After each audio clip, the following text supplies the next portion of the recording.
بسم اللہ الرحمن الرحیم. In the name of Allah, the Beneficent.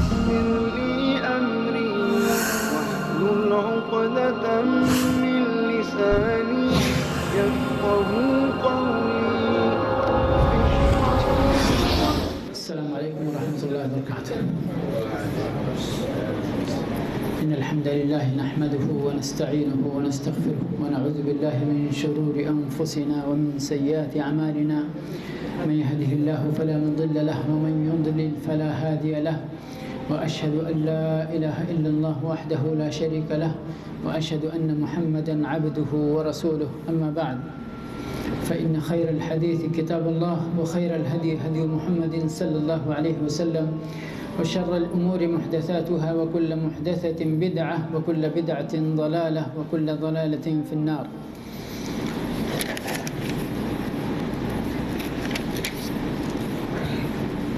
أعوذ بالله السميع العليم من الشيطان الرجيم. ولئن سألتهم من خلق السماوات والأرض ليقولن خلقهن العزيز العليم. رب اشرح لي صدري ويسر لي أمري واحلل عقدة من لساني يفقهوا قولي. رب زدني علما رب زدني علما رب زدني علما. سبحانك لا علم لنا إلا ما علمتنا إنك أنت العليم الحكيم. اللهم أرنا الحق حقا وارزقنا اتباعه وأرنا الباطل باطلا وارزقنا اجتنابه. حمد و صلات کے بعد میں تقریباً 8 بجنے میں تھوڑا ہی چند منٹ باقی تھے تو یہاں آیا، دیکھا ساری کرسیاں خالی ہیں تو بڑا ڈر لگا آج کہ شاید پچھلے درس میں جیسا کہ مجھے شکایت بھی ملی کہ آپ لمبا درس کرتے ہیں اس لیے لوگ ناراض ہیں، تو میں نے سوچا شاید زیادہ ناراض تو نہیں ہو گئے کہ آج کوئی نہیں آئے گا. تو بہرحال انشاءاللہ آپ لوگوں کی ناراضگی کو پذیرائی دی جائے گی انشاءاللہ. کوشش کریں گے انشاءاللہ درس کو مختصر کریں اور میری طرف سے ایڈوانس میں معذرت قبول کریں. میرا ارادہ لمبا کرنے کا نہیں ہوتا درس کا، یقین مانیں. ہمیشہ میں جب بیٹھتا ہوں تو یہ سوچ کے بیٹھتا ہوں کہ آج درس مختصر ہی کریں گے، پونا گھنٹہ ہی رکھیں گے. لیکن کچھ باتیں ایسی ہوتی ہیں موضوع کے تعلق سے جو اسی وقت دل میں اللہ ڈال دیتا ہے، دماغ میں بات آ جاتی ہے. کبھی مؤلف کی یا شرح کرنے والے شارح کی کے اشارے ہوتے ہیں کہ یہ چیزیں اہم ہیں، یہ امت کے سامنے آنا چاہیے، یہ جو لوگ اللہ کے دین کا علم حاصل کرتے ہیں ان تک یہ بات پہنچنی چاہیے تاکہ مسئلہ اور مکمل طور پر دل اور دماغ کے اندر بیٹھے. صرف یہی وجہ ہوتی ہے کہ بات سے بات نکلتے نکلتے بات لمبی ہو جاتی ہے، اور کوئی وجہ نہیں ہے. ورنہ یعنی مجھے بھی چاہیے، الحمدللہ میں آدھے گھنٹے میں درس ختم کر دوں گا تو مجھے بھی آدھا گھنٹے کی محنت سے چھٹی مل جائے گی، سمجھ گئے. لیکن اللہ قبول فرمائے آپ لوگوں کا یہاں بیٹھنا، اور اللہ رب العالمین مجھے توفیق دے کہ میں جو مسائل یہاں چھیڑتا ہوں اللہ کے دین کی، عقیدے کی، وہ اللہ رب العالمین ہمیں توفیق دے کہ آپ کو سمجھا سکیں، اور آپ کو توفیق دے کہ اس کو سمجھ سکیں اور اس پر ہم سب مل کر عمل کر سکیں، اس کی طرف ہم اللہ کے بندوں کو دعوت دے سکیں. آج جو مسئلہ ہے وہ بھی بڑا اہم مسئلہ ہے، اور چونکہ ہماری امت اللہ کے دین کے علم سے کافی دور ہے، اس لیے یہ سارے مسائل ایسے لگتے ہیں کہ یعنی سرے سے نئے طور پر ہمارے سامنے یہ بات آ رہی ہے، پہلی مرتبہ آ رہی ہے. میرے دل میں کافی دشواری محسوس کرتا ہوں کہ کس طرح اس کو میں واضح کروں، بیان کروں کہ لوگ بغیر کسی پیچیدگی کے مسئلے کو سمجھ سکیں. جب تک مسئلے کو سمجھیں گے نہیں تب تک عمل کرنے کا یا دل میں اس کی بنیاد پر عقیدہ بنانے کا تصور نہیں کیا جا سکتا. تو اس لیے یہ کوشش ہوتی ہے کہ آسان سے آسان اسلوب میں یا کبھی بات اگر تفصیل طلب ہوتی ہے تو قدر تفصیل کر کے، تاکہ بات دل و دماغ میں بیٹھ جائے اور واضح طور پر بیٹھے۔ اللہ رب العالمین توفیق عطا فرمائے۔ دیکھیے آج کا جو مسئلہ ہے وہ اسماء و صفات کا مسئلہ ہے، اسماء و صفات کا مسئلہ ہے۔ آپ سب کو معلوم ہے یہ کتاب التوحید ہے، کتاب التوحید ہے، توحید کی کتاب ہے، یعنی توحید کے مسائل، شرک کے مسائل، چونکہ توحید کی ضد ہے، توحید کے فضائل، شرک کی مذمتیں، توحید میں کیا کیا چیزیں داخل ہیں، توحید کے خلاف کیا کیا باتیں ہیں، اور توحید کی قسمیں سب کو معلوم ہے۔ توحید کو بیان کرنے کے لیے علماء کرام نے ان کو 3 قسموں میں تقسیم کر دیا ہے، اور یہ تقسیم یاد رکھیں کوئی شرعی تقسیم نہیں ہے کہ اللہ نے اسی طرح نازل کیا ہے۔ قرآن سے کہ توحید کی 3 قسم ہے، اس کو لوگوں کو اسی طرح سے 3 قسم میں بانٹ کر ہی سمجھنا ہے، لیکن علماء نے بات کو سمجھنے کے لیے، اس کو آسان کرنے کے لیے، جس طرح اور علموں کے اندر تقسیم کر کے باتوں کو سمجھایا جاتا ہے، اسی طرح ہماری شریعت کے اندر اس مسئلے کو اور دیگر مسائل کو بھی جب ضرورت پڑتی ہے تو علماء اس کو تقسیم کر کے کئی حصوں میں بانٹ کر باتوں کو سمجھتے اور سمجھاتے ہیں۔ تو کتاب التوحید، توحید کی 3 قسمیں ہیں، توحید الربوبیہ، توحید الالوہیہ، توحید الاسماء والصفات۔ ابھی تک جو بات ہو رہی تھی وہ توحید الربوبیہ اور توحید الربوبیہ کا تقاضا کا مقتضا توحید الالوہیہ، یہ بیان ہو رہا تھا۔ آج اس باب کے اندر توحید الاسماء والصفات کا بیان ہوگا، توحید الاسماء والصفات کا بیان ہوگا۔ کیا مطلب ہوتا ہے توحید الاسماء والصفات کا؟ توحید کی اگر تعریف پہلے سے کی گئی ہے تو وہ ہے کہ اللہ کو ایک جاننا، ایک ماننا، افراد اللہ سبحانہ و تعالی، اللہ کو ایک ماننا، واحد ماننا، فرد ماننا، یکا و تنہا ماننا، اس کی ربوبیت کے اندر، اس کے الوہیت کے اندر، اس کے اسماء و صفات کے اندر۔ کیا مطلب ہے ربوبیت کے اندر اللہ کو؟ کہ رب اکیلا اللہ ہے، اور رب کے تمام صفات کے اندر اللہ تبارک و تعالی یکا ہے، تنہا ہے۔ پیدا کرنا، روزی دینا، بیٹا بیٹی دینا، کاروبار میں برکت دینا، صحت دینا، بیماری دینا، زندگی دینا، موت دینا، اور دنیا بھر کا یہ کائنات کا پورا سسٹم کس کے حکم سے چل رہا ہے؟ رب العالمین کے حکم سے چل رہا ہے۔ اس کے اندر اس کا کوئی شریک نہیں، کوئی ساجی نہیں۔ اور جب یہ کائنات پوری کی پوری رب کے حکم، رب کی مشیت، رب کے ارادے، رب کی قدرت سے اس کا نظام چل رہا ہے تو عبادت بھی اسی پروردگار کی اکیلے اور تنہا ہونی چاہیے۔ یہ ہے توحید الالوہیہ۔ اب اللہ تبارک و تعالی نے قرآن کریم میں اپنے بارے میں، یا نبی اکرم صلی اللہ علیہ وسلم نے اپنے رب کے بارے میں بہت سارے اسماء اور صفات بیان کیے ہیں۔ اللہ رحمان ہے، اللہ رحیم ہے، اللہ کریم ہے، اللہ غفور ہے، اللہ غفار ہے، اللہ تواب ہے۔ اللہ حدیث میں آتا ہے کہ اللہ کے نبی صلی اللہ علیہ وسلم نے فرمایا کہ اللہ رب العالمین کے 99 نام ہیں، 100 میں ایک کم کر کے، 100 میں ایک کم کر کے، جس نے اس کو یاد کر لیا، معنی سمجھ لیا، وہ جنت میں داخل ہو گیا۔ سمجھ گئے؟ تو اللہ رب العالمین کو ایک سمجھنا، افراد اللہ سبحانہ وتعالی فیما لہ من الاسماء والصفات، اللہ کے جتنے بھی اسماء ہیں، جتنی بھی صفات ہیں، خوبیاں ہیں، ان اسماء کے اندر اور ان صفات کے اندر اللہ کو ایک جاننا۔ اب یہاں سے ہم اسی مسئلے میں پڑے ہوئے تھے کہ اللہ کو اس کے اسماء اور صفات میں ایک جاننا،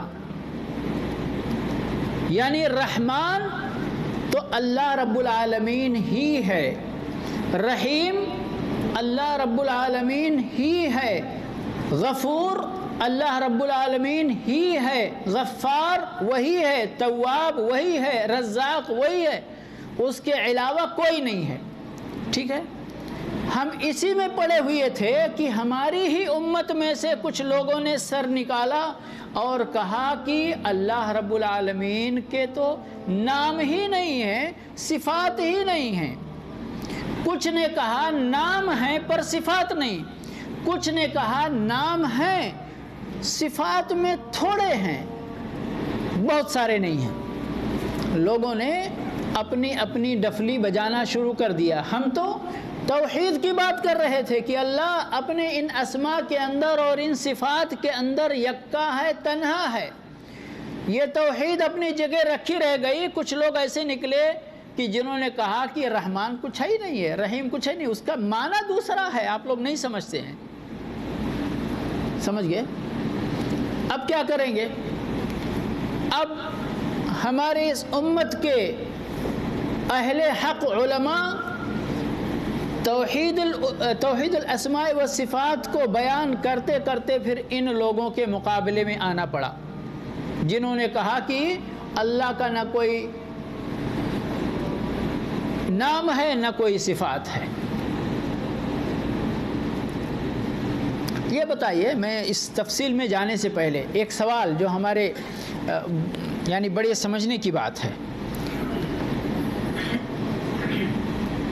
اگر ہم آپ لوگوں میں سے ایک بندے کو یہاں اٹھا کر کھڑے کر دیں اور کہیں بھائی دیکھو یہ بندہ ہے عبداللہ، لیکن اس کے پاس نہ سر ہے، نہ اس کے پاس ہاتھ ہے، نہ اس کے پاس پیر ہے، نہ اس کے پاس دھڑ ہے، نہ اس کے پاس سر کے بال ہیں، نہ اس کے پاس کیا ہے نہ کیا ہے، دھیرے دھیرے کر کے اس کے سر کے بال سے لے کے اس کے پیر کے ناخن تک نفی کر دیں، انکار کر دیں،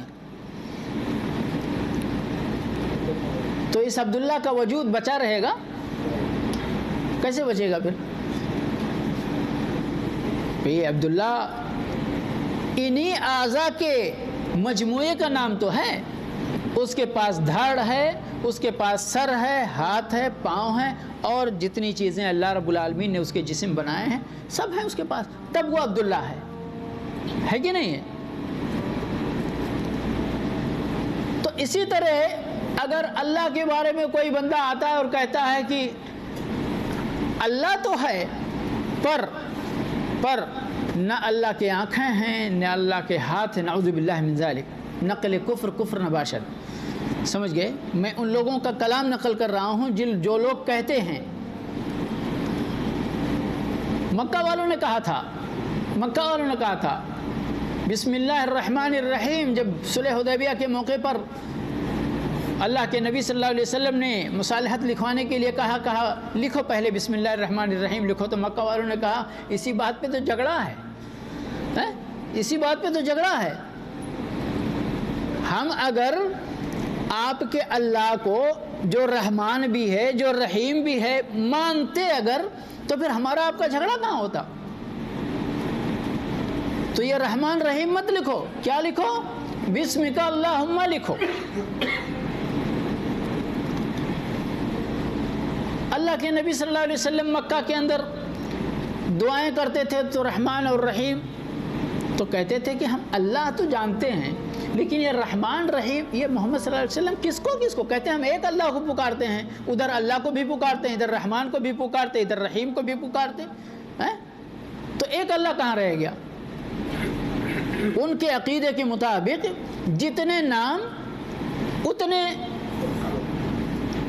نام والے، سمجھ گئے؟ یہ نہیں سمجھتے تھے کہ یہ سارے نام ایک ہی مسمى کے ہیں۔ اسی غلط فہمی میں بہت بڑا مسئلہ ایشو جو ہے عقیدے کا کھڑا ہو گیا۔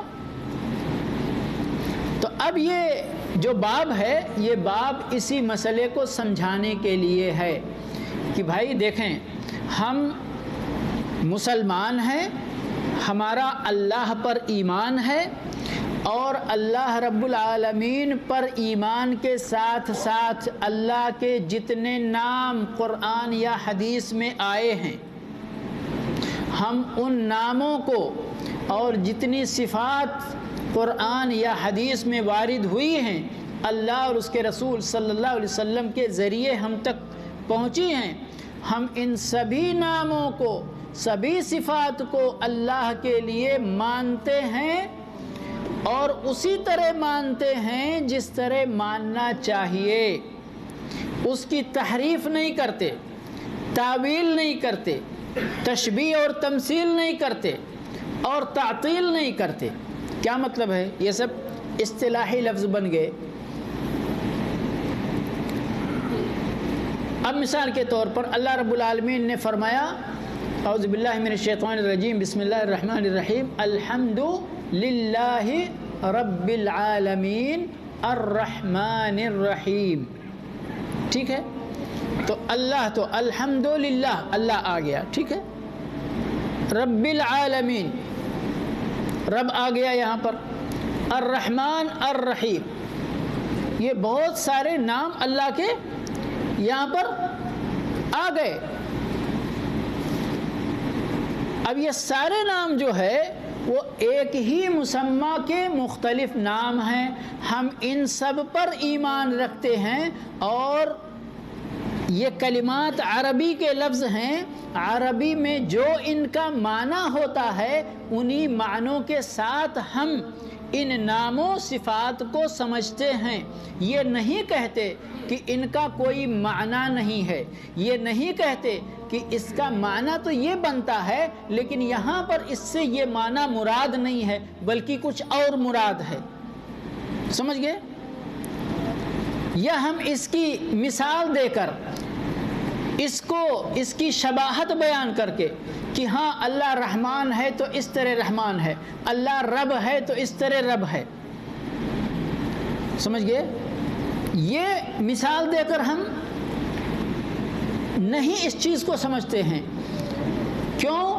اس لیے کہ اللہ رب العالمین نے اپنے بارے میں یہ فرما دیا لیس کمثلہ شیء وہو السمیع البصیر، اللہ کے جیسے کوئی نہیں ہے، اللہ سمیع بھی ہے بصیر بھی ہے، لیکن وہ اپنی شان کے مطابق سمیع ہے، اپنی شان کے مطابق بصیر ہے، سمجھ گئے؟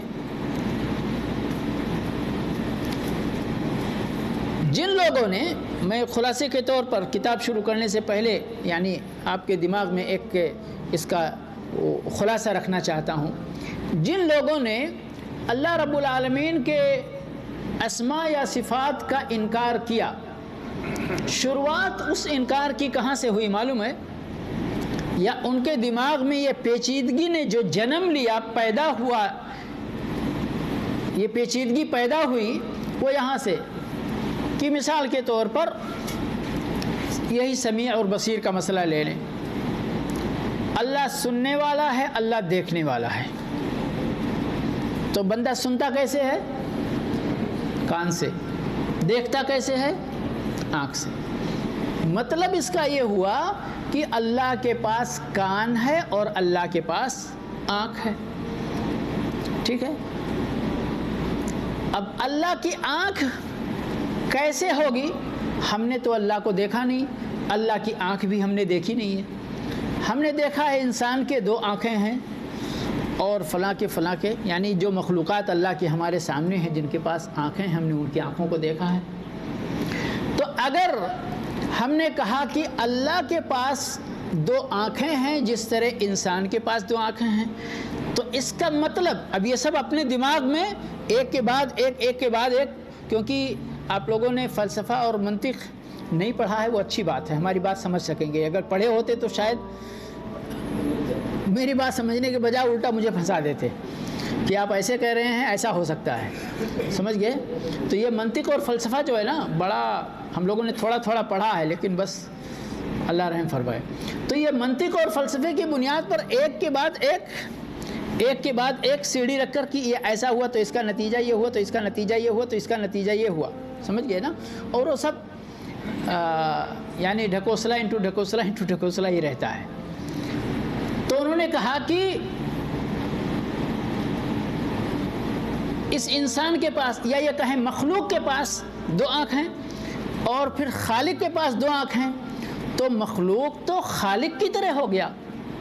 مخلوق کیا ہوا، یا الٹا بولیں، خالق مخلوق کی طرح ہو گیا. تو پھر یہ تو ممکن نہیں ہے، وہ تو خالق ہے، یہ مخلوق ہے. خالق مخلوق کی طرح ہو جائے یہ ناممکن ہے. پھر کیسے بات بنے گی؟ اللہ سمیع بھی ہے، اللہ بصیر بھی ہے. اس کا تقاضا تو یہ ہے کہ اللہ کے پاس بھی کان ہے، اللہ کے پاس بھی آنکھ ہیں، سمجھئے. اور پیر کے بارے میں بھی آیا ہے، ہاتھ کے بارے میں بھی آیا ہے، اور آیتیں ہیں سب اس کے بارے میں.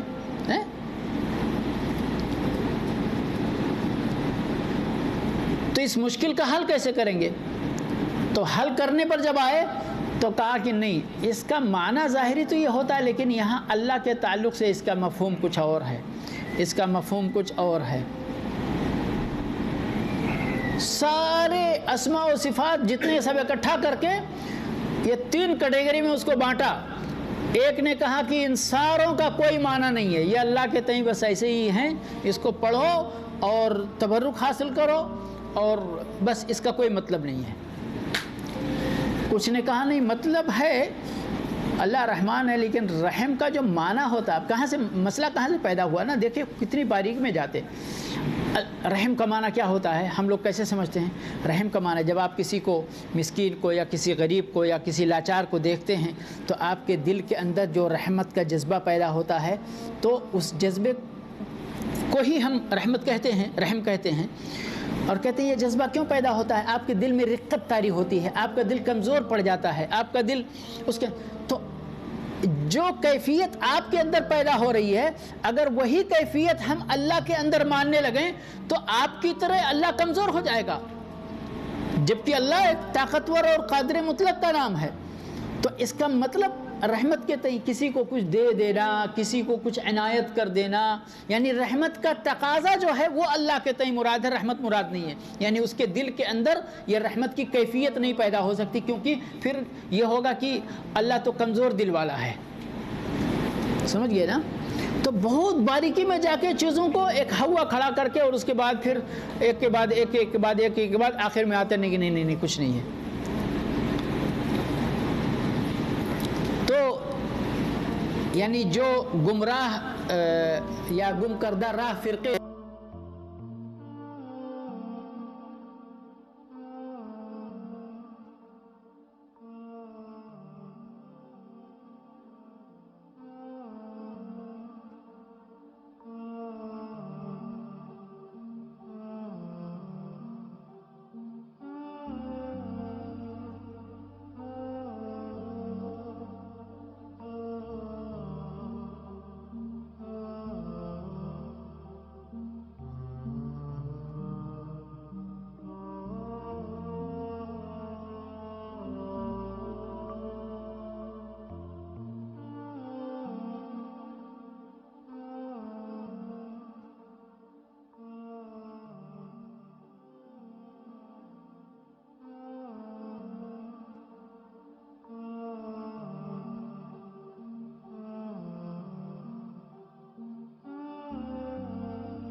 کے مطابق سمجھنے کی ضرورت ہے کہ آپ اس کو اللہ کے لیے ثابت کریں اور اس کی کیفیت کو سے براعت کا اظہار کر دیں کہ ہمیں کیفیت نہیں معلوم، کیفیت اللہ کی شان کے مطابق ہے. آپ کو چھٹی مل جائے گی، آپ کا عقیدہ سلیم کا سلیم رہے گا. سمجھئے. آگے کہتے ہیں وَلَمَّا سَمِعَتْ قُرَيْشٌ رَسُولَ اللَّهِ صلی اللہ علیہ وسلم يَذْكُرُ الرَّحْمَنَ أَنْكَرُوا ذَلِكَ فَأَنزَلَ اللَّهُ فِيهِمْ وَهُمْ يَكْفُرُونَ بِالرَّحْمَنِ. کہتے ہیں یہ آیت جو مؤلف رحمہ اللہ نے ذکر کی ہے، اس کا شان نزول یہ ہے کہ اللہ کے نبی صلی اللہ علیہ وسلم مکہ میں 13 سال رہے نا، 13 سال رہے تو آپ دعوت بھی دیتے رہے، اور پھر جب لوگوں کو معلوم ہو گیا، یعنی اسلام کی دعوت کوئی ڈھکی چھپی بات نہیں رہ گئی، تو پھر اللہ کے نبی صلی اللہ علیہ وسلم حرم کے پاس، خانہ کعبہ کے پاس جا کر نماز بھی پڑھتے تھے، دعائیں بھی کرتے تھے، اللہ کا ذکر بھی کرتے تھے، تو اللہ کے ساتھ رحمان بھی کہتے تھے، رحیم بھی کہتے تھے، اور بھی دیگر اسماء آپ نام لیتے تھے. تو جب کافر لوگ سنتے تھے تو کہتے تھے کہ ہم تو صرف اللہ جانتے ہیں، یہ رحمان، یہ محمد صلی اللہ علیہ وسلم رحمان کا نام، یہ رحمان کون ہے، یہ ان کا کون خدا ہے. تو اللہ رب العالمین نے یہ آیت نازل کی وَهُمْ يَكْفُرُونَ بِالرَّحْمَنِ کہ وہ لوگ رحمان کا انکار کرتے ہیں، رحمان کا کفر کرتے ہیں، جبکہ اللہ اور رحمان میں دونوں میں کوئی فرق نہیں ہے، دونوں ایک ہی ذات ہیں.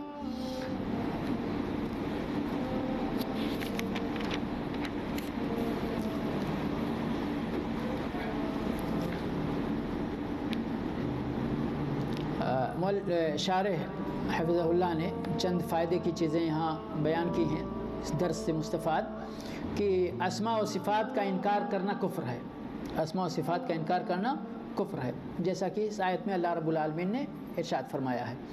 اسی طرح دوسرا فائدہ جو علی رضی اللہ تعالیٰ عنہ کا قول ہے حدث الناس بما یعرفون، کہ لوگوں کو اپنے مستمعین کا، اپنے سامنے جو ان کے مخاطب ہیں ان کا خیال رکھا جائے، یہ ضروری ہے، ان کے حال کا، ان کے احوال کا، ان کے علمی مستویٰ کا. تیسرا فائدہ یہ ہے کہ لوگوں کو اگر آپ سکھا رہے ہیں تو ایسا نہیں کہ بنیاد سے نہ شروع کریں، بلکہ اوپر کی باتیں ان کو بتانا شروع کر دیں اور بنیاد ایسے کیسے نہیں، بلکہ ان کو، اب کسی کو بھی آپ جب کوئی علم حاصل کرتا ہے، کوئی زبان سیکھتا ہے، ہم بھی مکتب میں تو پہلے یا نہیں پڑھے تھے، پہلے کیا پڑھے تھے؟ جو ترتیب ہے الف با تا کا جو ہے اس طرح سے، اور پہلے ہی ہم نے سنٹینس بنانا شروع نہیں کر دیا تھا، پہلے الفابیٹ پڑھا تھا، حروف تہجی پڑھا تھا، پھر اس کو جوڑنا سیکھا تھا، پھر کلمہ بنا تھا، پھر اس کا معنی سیکھا تھا، پھر کلمات کو جوڑ کر جملے بنائے تھے. یہی تو ہے تعلیم کا طریقہ. تو یہی علی رضی اللہ تعالیٰ عنہ کے اس قول کا مفہوم ہے. اسی طرح سے ابن عباس رضی اللہ تعالیٰ عنہ کا جو قول ہے، تو اس کا مطلب یہ ہے کہ کتاب و سنت میں جتنی بھی آیتیں اسماء اور صفات کے تعلق سے وارد ہیں وہ ساری کے ساری محکم آیتیں ہیں، واضح آیتیں ہیں، جن کا معنی کھلا ہوا ہے. ان کو پیچیدہ نہیں بنانا چاہیے، ان کو متشابہات میں شمار نہیں کرنا چاہیے. اسی طرح سے چھٹا فائدہ یہ ہے کہ اگر آپ کسی کو دیکھ رہے ہیں کہ وہ کتاب و سنت سے ہٹ کر اپنا عقیدہ بنائے ہوئے ہے اور عمل کر رہا ہے، تو حکمت کے ساتھ اس پر انکار کرنا چاہیے، حکمت کے ساتھ اس کو سمجھانا چاہیے، اس کو تعلیم دینی چاہیے، اس کو چھوڑنا نہیں چاہیے اسی طرح، لیکن حکمت کے ساتھ. ایسا نہیں کہ لڑائی جھگڑا، تو میں گالی گلوچ. دین کی دعوت کے لیے گالی گلوچ، لڑائی جھگڑا کی گنجائش نہیں ہے. حکمت کے ساتھ آپ دین کی دعوت دیں. اور جی تھوڑی باتیں اور بھی تھیں، لیکن انشاءاللہ گفتگو کے ضمن میں آ چکے ہیں. وہ اللہ رب العالمین سے دعا ہے کہ پروردگار ہمیں اللہ رب العالمین کے تعلق سے اپنا عقیدہ درست رکھنے کی توفیق عطا فرمائے. ہم توحید کی ساری قسموں کے مطابق توحید الربوبیہ، توحید الالوہیہ، توحید الاسماء والصفات کے تعلق سے جو کتاب و سنت کے صحیح مسائل ہیں ان کے مطابق ہمارا عقیدہ ہو، اور منہج سلف کے مطابق، صحابہ کرام کے طریقے کے مطابق ہم کتاب و سنت کے نصوص کو سمجھیں اور انہی کے مطابق اپنا عقیدہ ہم اپنے اندر رکھیں. اللہ رب العالمین جب تک ہم اس دنیا میں رہیں ایمان پر جئیں، ایمان پر ہمارا حسن خاتمہ ہو۔ وآخر دعوانا الحمد للہ رب العالمین وصلی اللہ علی نبینا محمد وعلی آلہ وصحبہ اجمعین۔ اشرح لي صدري ويسر لي